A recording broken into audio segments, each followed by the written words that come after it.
You have to remember that the universe isn't solely a wish granter. It responds to the vibration you emit through your present state of being.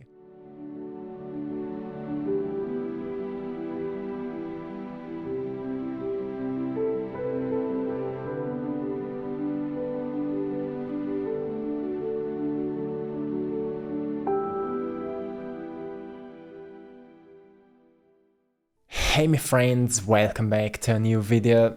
Today we have such an important topic to talk about, so important that I even needed to take care of my haircut, so we're feeling fresh today. And I also want to share a painting with you today for this video, as often I'm sharing my art with you as a vehicle of the message, and the name of the painting is The Sound of Life, something you will be watching today. It's a painting I've created, I think 3 years ago, or maybe 2.5 years ago.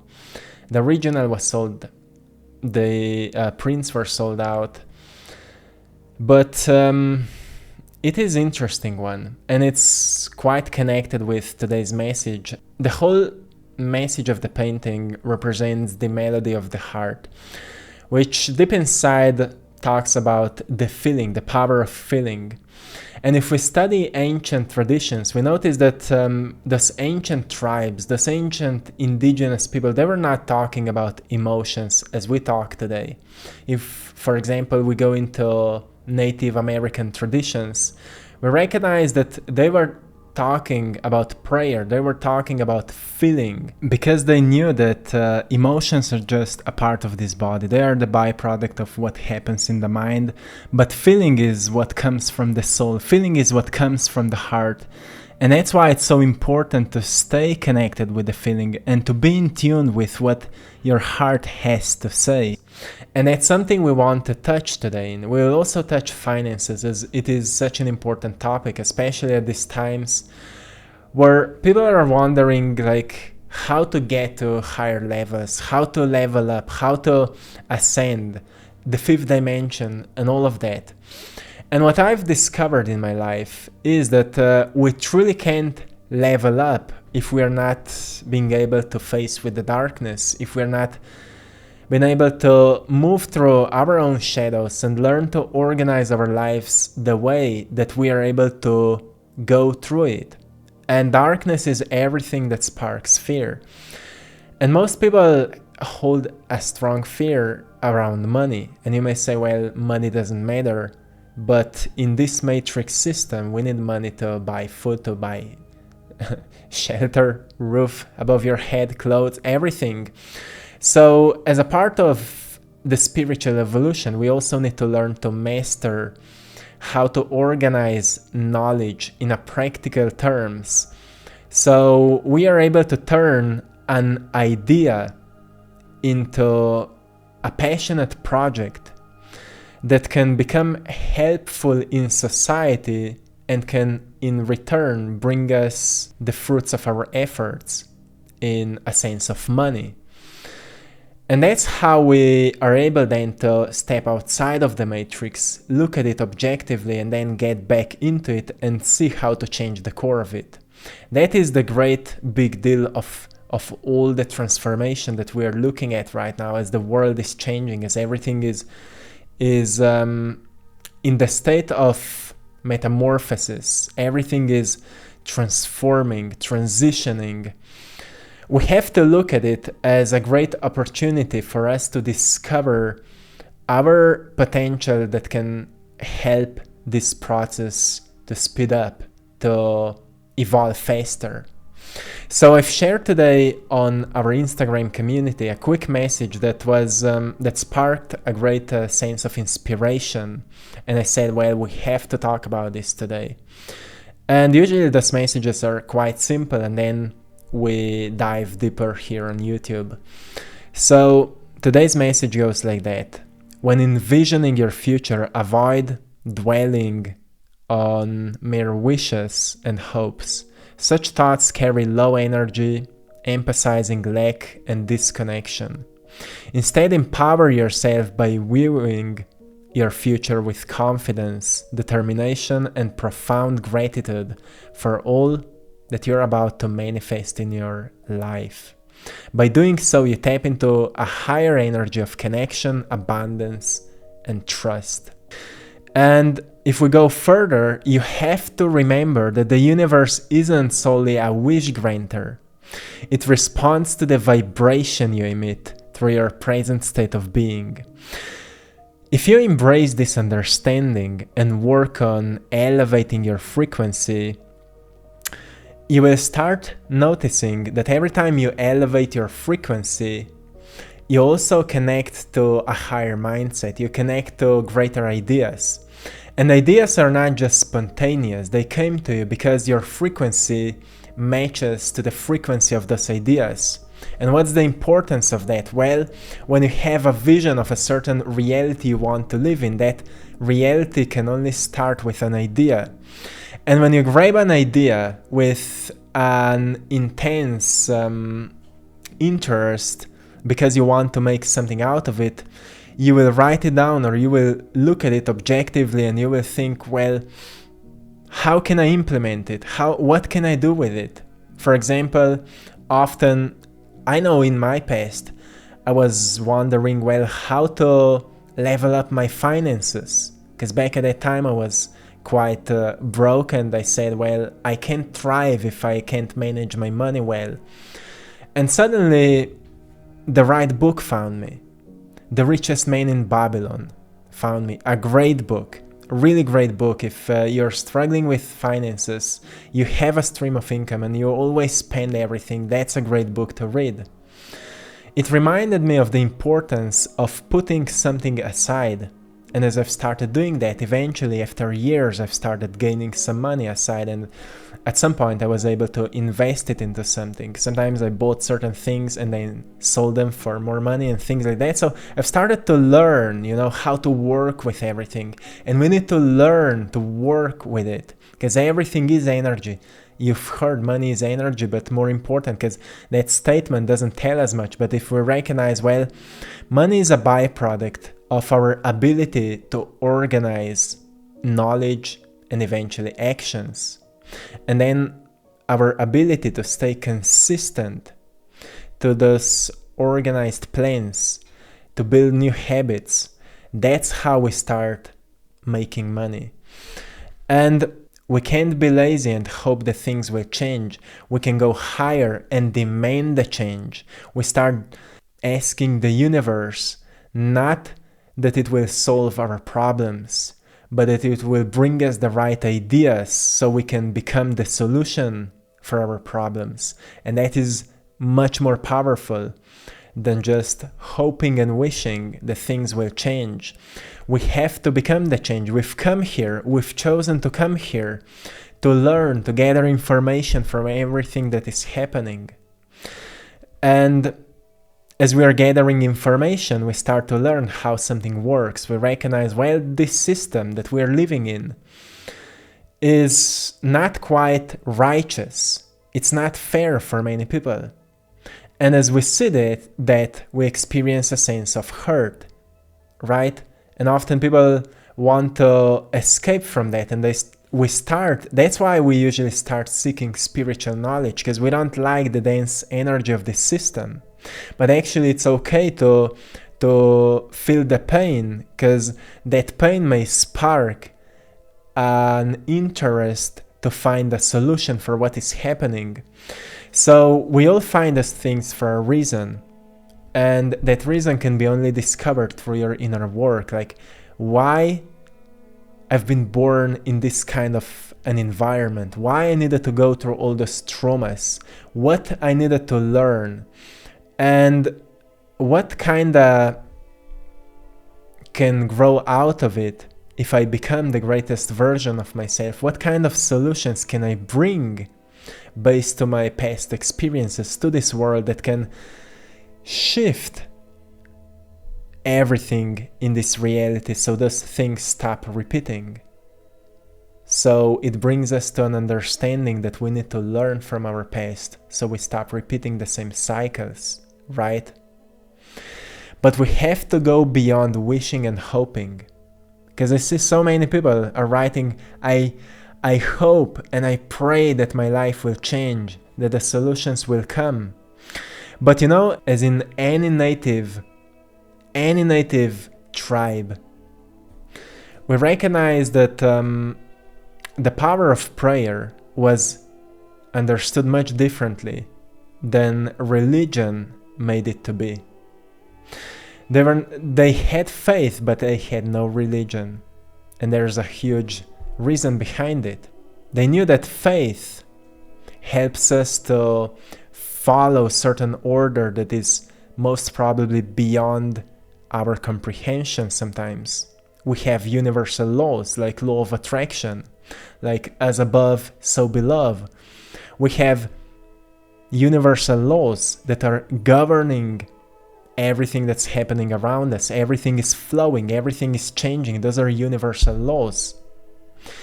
And when you know that everything works in that great system, there's a lot of science behind it. You recognize, well, there must be a certain intelligence that is taking care of all of that. And to everyone who studied the past, who studied the ancient philosophies and ancient teachings, has recognized that actually those ancient indigenous people understood what that intelligence is. And that's why they had faith, because they knew that that intelligence is not just somewhere out there, it's within them. And faith connects them with that intelligence.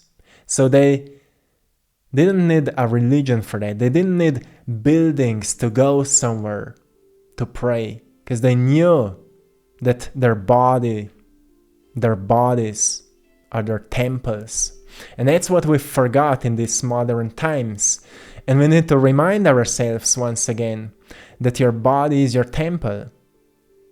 And when you get in touch with yourself, you can recognize, oh, hello, I am the universe experiencing myself. It's nice to meet myself, right?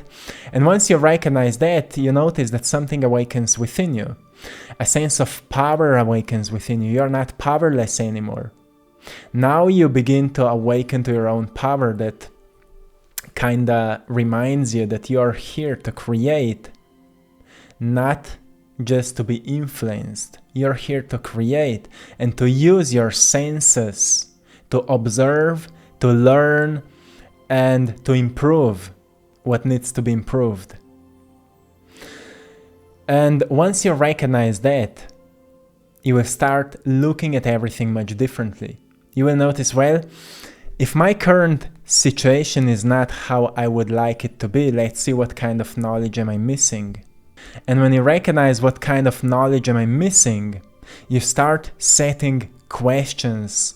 What do I need to know to overcome this challenge? So you start demanding answers. You don't just pray out of hope and wish. You demand, I have to know what can help me to overcome this. And that's where you get in touch with the universal intelligence that will bring you the right insights and the right information and the right book and the right podcast and the right whatever that will acknowledge you with something that then you have to use and structure it in a creative way so it can work for you, so knowledge can work for you. Like, for example, building this YouTube channel where we can now reach millions of people. It didn't start just because somebody gave it to us. Nobody gave it to us. We built it out of nothing. We haven't used any promotion. We haven't invested any money into promoting an advertisement. It all grew up completely organically. Because I've structured the material, the knowledge, the videos, and I've learned to edit them and so on. And that's how we start. We start somewhere where we know that we can evolve our potential at it, that we can evolve our beingness at it. We start somewhere where we know, okay, this is what I'm passionate about. And I want to grow in this area, and I want to become better in this, and I want to reach my highest possible potential in this area, and I'm willing to learn anything I need to know to become the best version of myself I can become in this area of my life. And at some point you may notice, well, I got to where I always wanted to be. What else is there for me? What else can I learn? In what kind of areas can I grow? Right? Like I said yesterday, once all your needs are met, you start looking for bigger needs. The needs of maybe a certain community you're building, maybe the needs of your country you're living in, how to help the society, how to help people around me. So sure, we start firstly taking care of our needs to make sure that we can transform the life the way that all our needs are met, right? We have to have a certain amount of selfishness at the beginning so we can fill up our cups, because everything you've been doing until now was just draining you, squeezing everything out of you. And as you feel empty and you feel like life has no meaning, you've started seeking something higher. And that's most probably something that sparked your journey of spiritual awakening.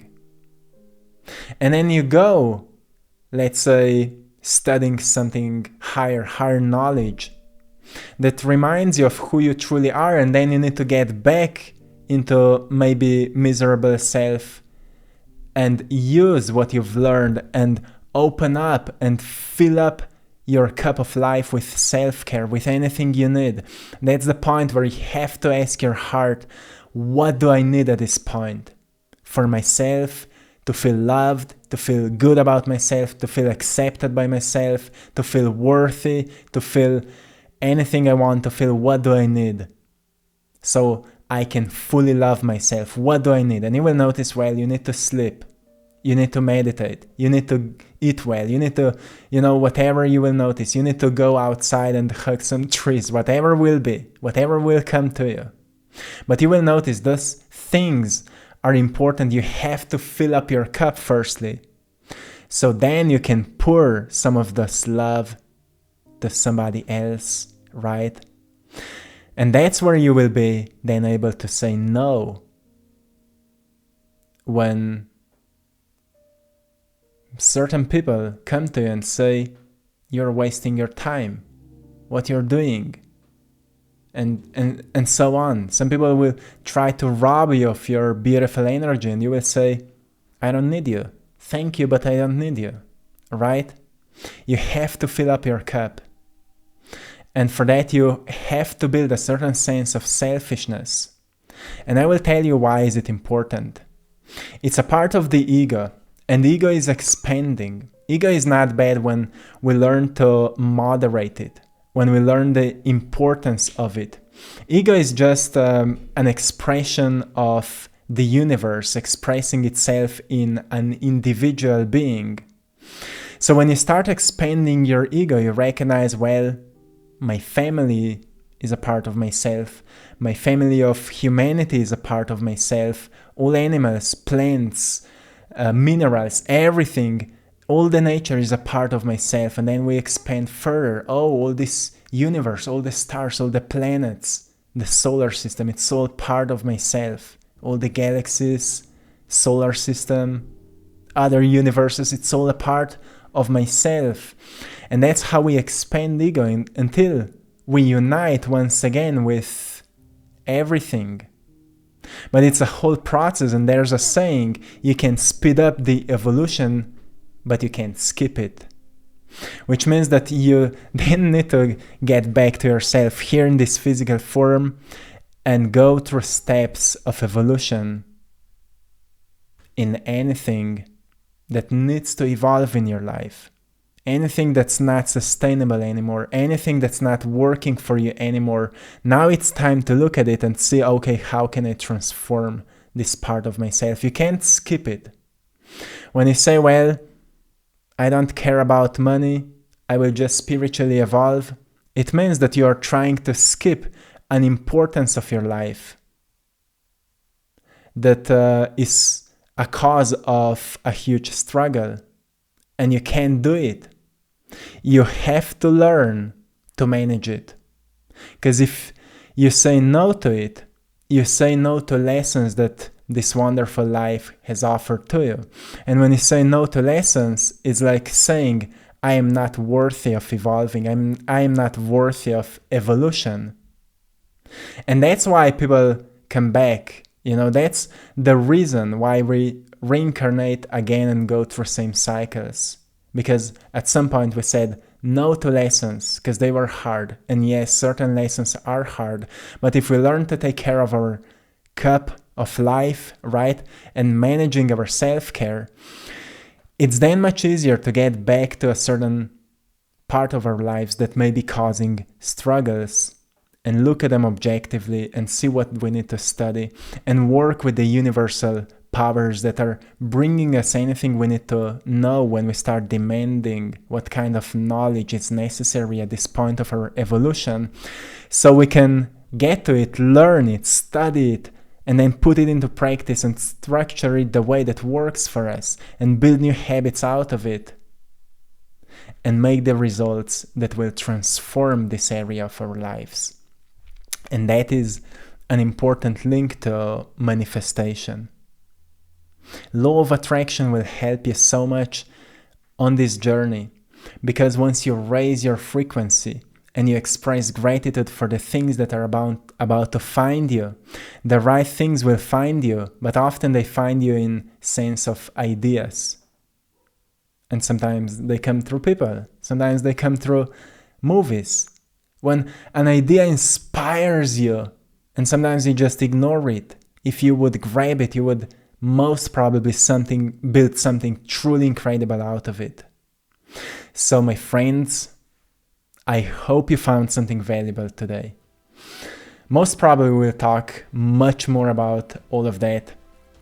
So my friends, I'm sending you lots of love, blessings, and power. Stay beautiful, stay creative, stay magnificent as you are.